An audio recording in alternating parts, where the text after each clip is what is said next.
aning engagement ring, wedding ring, or sapphire rings, unsa pa ng mga rings diha. So, mga langga. So, nag-propose ang akong ban na langga sa, nag-propose siya, wedding ring. So, ang kining akong wedding ring langga is, gikatawan ni sa, kanabang high class ba? Kaya pagkangan nga, afam ang ilang bana, mingon sila nga, huy, ayun pagdawat og kanang kuan. Samtang may pa okay pa may siya nga, day ayun yung pagdawat og baratuhon nga kanang wedding ring, yung mahalon kaya nga akong rabang wedding ring 350,000. So ayun yun pagdawat og kanang di kaabot og ingon ana.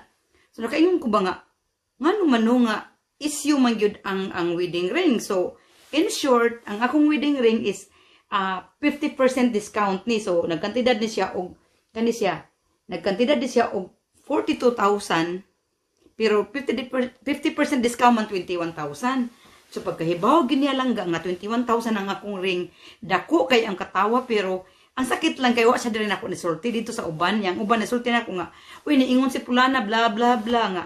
Ang imo kunong sinsi baratuhon kuno kaayo kanang makaingon kuno ng mga apa mga barato gid mga Pilipina kay mo dawat ra gid bisag mo sa kabarato. Ako mga langga, dili na ko issue ang wedding ring kay ako kining wedding ring is mo gihapon sa Ayala Center Cebu nag 50% discount. So ang duha ka ring is 18,000, nahimo lang 9,000, so nag 4,500 ang usta kada usa namo. So dili gid issue para nako no mga palangga. Ang ako lang langga no nga buutan akong mabana, pinanggaon ko, dili na ko issue kay kung mudiman ko og mga mahalon yang akong naw na ulas pantasmang karaan. Diman tag mga mahalon mura ra batag gwapa. Nga batira ba kong naw. Aray mo ba ko ni ikatawan nang akong bana kay kuripot ra ba na iyang bana day unya kanang basing mudawat ra siya og barato. Sultihi gid ang ayo gid dawat og barato. Sus Ginoo ko, wa gid ana sa kunahuna nga tagaan ko ang ako importante nga nagipakaslan ko giadto kay tagaan ko importansya mo ra gid ang ako. Unya sa pagkasal sa nako mo gihapon nga murag offended gihapon ko kay gikatawan niya akong kasal kay siya ako kay kasal mo kay abot mi og 1 million among gasto. Doy, ang naong gan, yung na. Nganong maabot man tag 1 million, ang ako lang ga. Nagpakaslan ko, giadto ko, sa to pa, na feel na ko nga importante ko. Unya, ang akong Buddha, kay gisaway ang akong Buddha, kay ako ito, nagbuda-buda na ito, moros tagbirhin. Nga, kuan man ta, nagkuwang naman ta, nagbuda-buda masad, kay gusto ligin, ligin wata ka Buddha sa atong kasal gyud. So, nag-among Buddha-Buddha. Ang usa kaset gyud apilang barong sa mga laki, ang katong pasok-pasok sa may isuon kay nganing kulura, moning kulura kuan siya kanang 12,000 na gid ang set. Nya moto niya. Kun diin ko gikasal dito ra sad ang binyos among subad.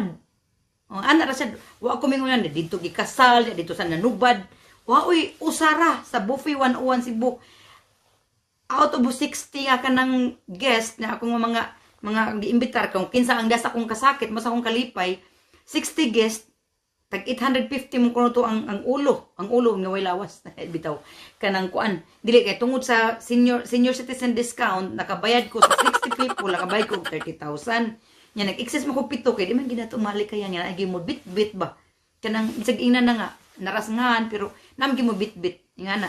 So mo na siya langga nga nakabayad ko og 30,000 sa kaon unya plus katong extras na Cebu nga 850 katong pito ka tawo.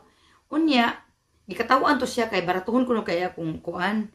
Pero di gid ako igmater no, ang ako gid lang nga kanang magkasinabot ra gid mi. Nya hangtod pag-abot na ko diri mingon nga puro baratuhon akong mga kuan. So pila magid ay ang inyong budget kung afam ang inyong mabana. So para nako dili nako kuan ang budget kung pila.